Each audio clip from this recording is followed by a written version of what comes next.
doit être prise en charge par le CNG dans son proche holistique durant les toutes prochaines sessions de formation. B. Activités. La défunte saison a été riche en activités, comme l'attestent les statistiques ci-après. Elle a également permis l'éclosion d'une jeune génération dont la capacité mobilisatrice approche celle des VIP. 3 797 licences ont été délivrées, dont 1001 en lutte avec frappe, 2 706 en lutte sans frappe, 68 en lutte olympique et 22 en beach wrestling. B1, la lutte olympique et lutte de plage. Au niveau national, la lutte olympique. La salle de l'arène nationale a fonctionné sous l'animation de techniciens formés par la Commission technique nationale du CNG. Des séances d'entraînement ont eu lieu durant cette période dans les salles de la région de Thiès et de Ziguinchor, où des stages regroupant l'ensemble des pratiquants ont été organisés pour la participation des équipes nationales au championnat d'Afrique, au tournoi qualificatif des Jeux olympiques de Paris 2024. Un stage de préparation des championnats d'Afrique de lutte olympique et au tournoi qualificatif aux JO de Paris 2024 en système VSD les 8, 9, 10 octobre 2023 a été organisé aussi à l'arène nationale. Pour améliorer le niveau et la performance de nos lutteurs, le CNG avait fait appel à un expert russe pendant 10 jours pour que nous puissions prétendre à une qualification olympique, mais là. Lutte de plage, toujours au niveau national. Participation au Festival de Dakar en jeu en beach wrestling à Saly le 4 novembre 2023. Journée de détection des jeunes talents en vue des JOJ de 2026 à Gandiaye le 9 novembre 2023, à Fatick le 14 décembre 2023, à Thiès le 20 décembre 2023 et à Cabrousse du 9 au 10 février 2024. Sur le plan international, en lutte olympique, signature d'une convention de partenariat entre le CNG et la Fédération française de lutte et disciplines associées le 25 novembre 2023 à Dakar. Séminaire international de formation en administration avec la United World Wrestling à Dakar du 13 au 15 février 2024 à l'hôtel Pullman. Les championnats d'Afrique de lutte olympique et le tournoi qualificatif au JOJ de 2024. Les équipes nationales seniors masculines et féminines de lutte olympique ont participé au championnat d'Afrique de lutte olympique et au tournoi qualificatif au JOJ 2024 qui se sont déroulés à Alexandrie en Égypte du 12 au 25 mars 2024. Après 14 jours de préparation à l'arène nationale sous la direction de l'expert russe Youssef, l'équipe nationale de lutte olympique a quitté Dakar le 16 mars 2024. Au championnat d'Afrique, le Sénégal a engagé 8 lutteurs. Les résultats suivants ont été enregistrés. À l'issue des tours éliminatoires, tous les lutteurs sénégalais se sont qualifiés en demi-finale. Les lutteurs Papa Ndiaye, DJ Owen Diatta et Modou Faye ont décroché respectivement une médaille d'or, une médaille d'argent et une médaille de bronze. Le Sénégal s'est classé 3e au championnat d'Afrique par équipe. Au tournoi qualificatif, 5 lutteurs ont été engagés. Les Sénégalais se sont bien comportés, mais n'ont pas réussi à décrocher la qualification pour les JOJ de 2024. Le lutteur Modou Faye, qui a dominé son adversaire à 20 secondes de la fin du temps réglementaire, a été finalement battu par ce dernier par égalisation du nombre de points, 3-3. Les Jeux africains de Accra, au Ghana. Du 8 au 23 mars 2024 s'est tenue la 13e édition des Jeux africains à Accra, au Ghana. Le Sénégal était représenté par une délégation composée par un effectif de 6 personnes, dont 4 lutteurs et 2 techniciens. 2 médailles de bronze ont été décrochées par Safiatou Goudiaby et Omar Faye. Lutte de plage. Stage international de formation d'entraîneurs et de juge arbitre de beach wrestling à Dakar du 19 au 20 juin 2024, organisé en amont de la compétition par le CNG et animé par les experts de la commission chargée du développement et de la formation de United World Wrestling. Championnat d'Afrique de lutte de plage à Dakar du 22 au 23 juin 2024. Du 22 au 23 juin 2024, s'est tenue la deuxième édition des championnats d'Afrique de lutte de plage à Dakar, au Sénégal. Le Sénégal a participé à cette compétition en engageant 2 équipes chez les hommes, soit 8 lutteurs, dont 2 par catégorie de poids, et une équipe chez les dames, soit 4 lutteuses, dont une catégorie de poids. La préparation a débuté le lundi 3 juin 2024 pour se terminer le mercredi 19 juin 2024 à l'Arène nationale. Un effectif de 25 personnes, dont 18 lutteurs et 7 encadreurs, a pris part au stage interne. À l'issue du championnat, les résultats suivants ont été enregistrés. Chez les dames, catégorie des 50 kg, Nahami Sambou, médaille d'or. 60 kg, Mama Marie Sambou, médaille d'or. 70 kg, Safietou Goudjabi, médaille d'or. Plus de 70 kg, Anta Sambou, médaille d'argent. Chez les hommes, catégorie 70 kg, Adama Chor, médaille de bronze. Catégorie 80 kg, Mbaye Diop, médaille d'or. Catégorie 90 kg, Pape Ndiaye, médaille d'or. Sini Semben, médaille d'argent. Plus de 90 kg, Mohamed Bayo, médaille d'or. Mbaye Diagne, médaille d'argent. Au finish, le Sénégal a fait une bonne récolte de médailles. Au total, 10 ont été gagnés, dont 6 médailles d'or, 3 médailles d'argent et une médaille de bronze, avec la participation de 31 pays sur les 33 annoncés.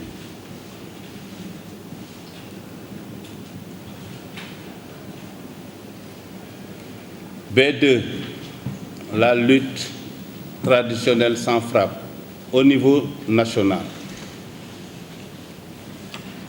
Dans la région de Dakar, 42 galas ont été organisés durant l'année sportive 2023-2024 pour une mise globale de 62 800 000 francs CFA partagés entre les lutteurs.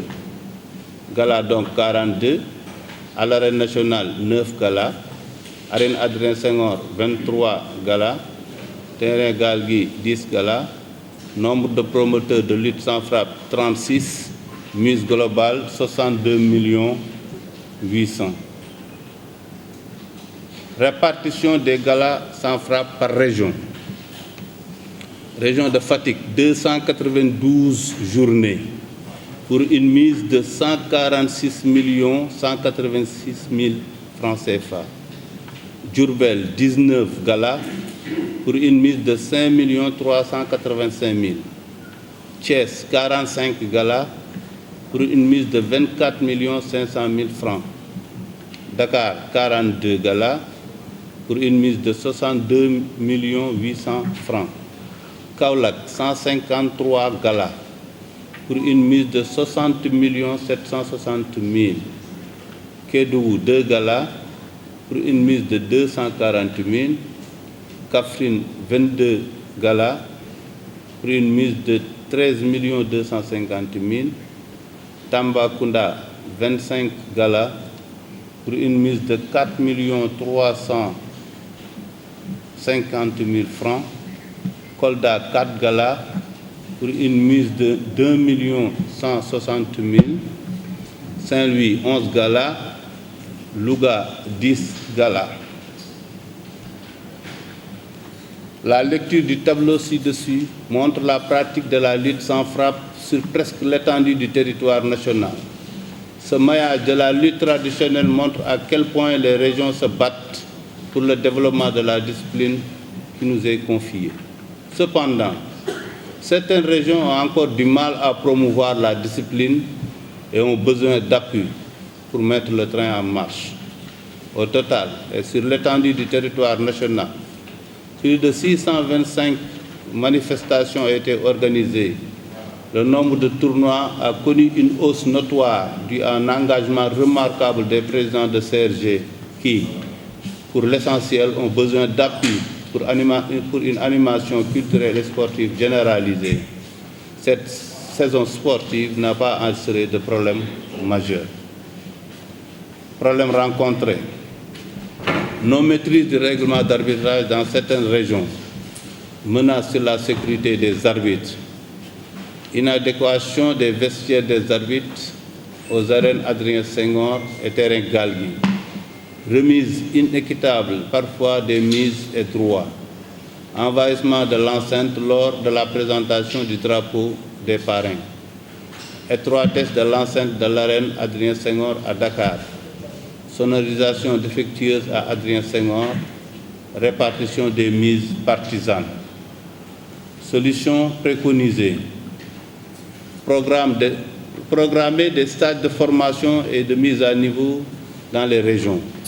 Limiter les accès dans l'enceinte. Exiger une bonne sonorisation et un micro-baladeur à la disposition exclusive de la table technique. Améliorer la qualité de l'éclairage. Effectuer les cérémonies de présentation de drapeaux des parrains hors de l'enceinte.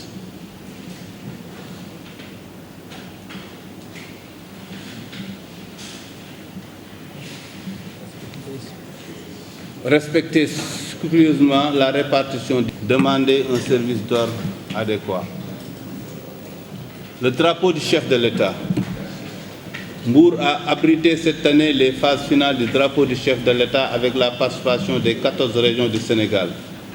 Des progrès importants ont été apportés, notamment sur le plan de l'organisation, de la communication, de la prise en charge des délégations et de l'innovation. Des réaménagements ont été apportés dans la compétition de la petite catégorie. Il faut également noter la progression du niveau technique de certaines régions inhabituées qui, en équipe et en individuel, ont occupé les premiers rangs et ont remporté des médailles. En équipe, la région de Dakar a été encore sacrée championne du Sénégal de l'édition 2024. Lutte sans frappe au niveau international, aucune compétition n'a été notée durant la saison sportive 2023-2024. Et grand B, lutte avec frappe.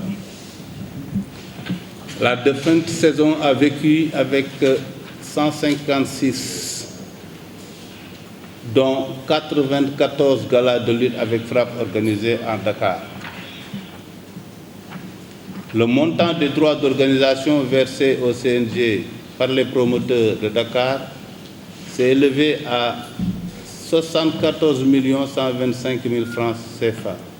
Il a servi à payer les honoraires des arbitres de la commission arbitrale, les honoraires des membres de la commission médicale, les honoraires des membres de la commission d'organisation, la location de caméras pour la VAR, les honoraires des techniciens de la VAR, les frais de transport et d'aménagement du dispositif de l'aire de combat au niveau de différents sites de compétition. L'exploitation des rapports des commissions a donné les résultats suivants. Nombre de journées à Dakar, 94. Nombre de promoteurs, 39. Nombre d'écrits écoles de lutte, 145. Réclamations, 47, dont 40 confirmés et 7 infirmés. Au niveau régional, les résultats ci-après ont été enregistrés. Diourbel a organisé 20 galas, Thiès a organisé 20 galas, Dakar 94, Kaolack 3, Saint-Louis 11, Kolda 2 et Louga 6. Dakar a abrité l'essentiel des galas de lutte avec frappe. Toutefois, des journées ont été organisées dans les régions de Thiès, Diourbel, Kaolack, Saint-Louis, Kolda, Louga. Durant les galas de Dakar, la commission médicale du CNG de lutte a mené différentes activités. Elle a assuré la couverture de toutes les manifestations de lutte organisées dans les différents stades de la région de Dakar. Quelques traumatismes à la face ont été notés. Tous les cas de traumatisme ont bénéficié de soins appropriés par la commission. Des rares cas ont été référés vers les centres hospitaliers. Difficultés rencontrées au niveau de la lutte avec frappe, au niveau des manifestations, la minorisation des cachets déclarés au CNG et le manque d'informations complètes sur les aspects liés au contrat de sponsoring. Le non-respect du chronogramme des manifestations avec notamment la durée des cérémonies protocolaires de présentation des drapeaux, l'organisation des tours compte tenu du nombre de combats et de lutteurs, 20 programmés, les actes de violence entre spectateurs, physiques et verbales, avant, durant et après l'éclat. Recommandations. Revoir les clauses des contrats d'assurance des lutteurs en y incluant le volet entraînement. Revoir la prime d'assurance pour alléger les frais liés à la prise en place d'une commission médicale au niveau des écuries et écoles de lutte. Former et encadrer les secrétaires généraux des écuries et écoles de lutte. Appliquer à la lettre toutes les décisions sécuritaires prises lors des réunions du CNG et lors des rencontres avec les acteurs.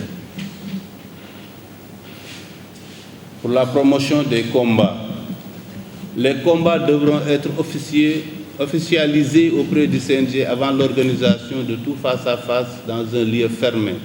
La présence de supporters n'est pas autorisée. Seuls les lutteurs du grand combat sont autorisés à se présenter avec leur manager et un accompagnateur. Tous les autres lutteurs ne seront accompagnés que par leur manager. Interdire les cérémonies de face-à-face durant les manifestations de lutte. Au niveau des relations avec les promoteurs, les rapports entre promoteurs et CNG se sont nettement améliorés, mais il convient de continuer les concertations pour revenir à une gestion réglementaire. Il faudra dès lors arriver à recevoir une copie des contrats de sponsoring, veiller au respect des dispositions réglementaires en matière de dépôt des obligations financières 15 jours avant la manifestation, et enfin veiller également aussi à ce que les avances sur cachet s'actent au siège du CNG à la direction administrative. Grand C, la formation des cadres. Des stages de perfectionnement et de formation de techniciens ont été organisés.